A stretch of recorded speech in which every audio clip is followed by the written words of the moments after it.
Tomorrow, September 25th, the first window for the NHL buyout opens. Today might be the last day Henrik Lundqvist is a New York Ranger. In my eyes, there are about 4 reasonable ways to be dealing with this. Let's start off with the first option, a mutually parted contract. This means that the Rangers and Lundqvist both come to terms to terminate the contract. However, I don't see Henrik Lundqvist doing this. He has $8.5 million at stake. Half of that is salary based. I think he's going to want his money.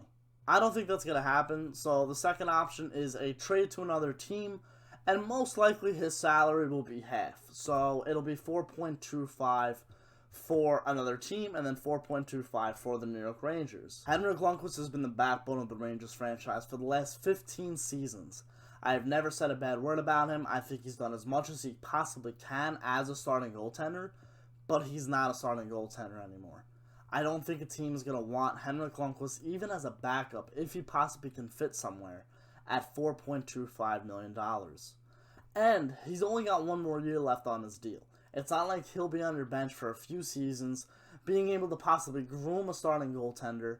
It's just not going to happen for a team. The Buffalo Sabres come to mind. They do have the cap space, and with Linus Ullmark being possibly their starting goaltender next year, another Swede, Henrik Lundqvist, could come in and kind of groom him like I talked about.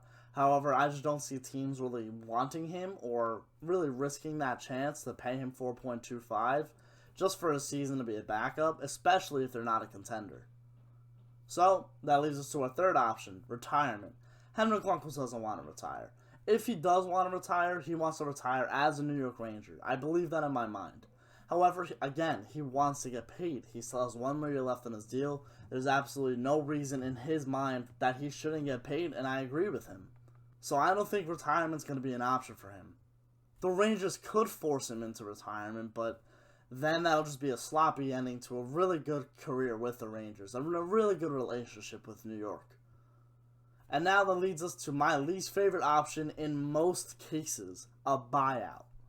This right here is exactly why I do not like the Rangers buying anybody out. They bought out Brad Richards, he won a Stanley Cup. They bought out Kevin Shattenkirk, and he's 2 wins away from lifting the cup with the Tampa Bay Lightning. If I was an organization and I'm still paying for a guy who just won a Stanley Cup and he's not on my team winning the cup, I'd be very upset. The Kevin Shattenkirk now is a bad contract, obviously. They're paying him $6 million next season. And that's also kind of why the Rangers are in a cap crunch, because they have $6 million of dead space on their roster. Dan Girardi's probably laying on a beach somewhere, and he's still getting paid $1.1 million a season with the Rangers. And then nobody cares about Ryan Spooner, because we didn't buy him out, because he was traded for Ryan Strome, and then eventually he was bought out by, I believe, Vancouver or Edmonton, I'm not sure.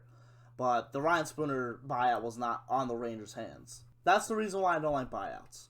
Now, in the Henrik Lundqvist situation, it's probably the best bet. Instead of paying him $8.5 million this season, they'll buy him out and pay him $5.5 this season and then another $1.5 next season. You actually save money by doing this, it's just over a longer period of time, but a longer period of time is just 1 more year. The Rangers can afford this buyout. I think the best bet for the New York Rangers is to buy out Henrik Lundqvist.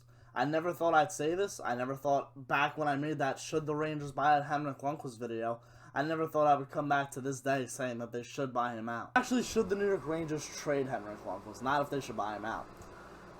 This was made 3 years ago. It actually just passed 3 years in August, and it's actually crazy to see how much I've changed, like, personally.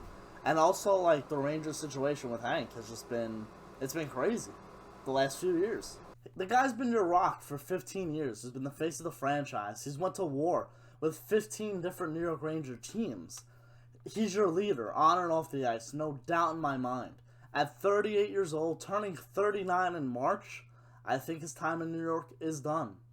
He never had an appropriate farewell, and it sucks. Now, as for the other UFAs and RFAs that are still undetermined now what the New York Rangers will do with them, I will be making a video next week before the draft discussing all the UFAs, RFAs. The Rangers have the first overall pick. I hope they'll use it to draft Lafreniere. I said Lafreniere, weird. Most likely they will draft Lafreniere. I don't know what they're going to do with the other first round pick. In my opinion, I do think you can use it to move.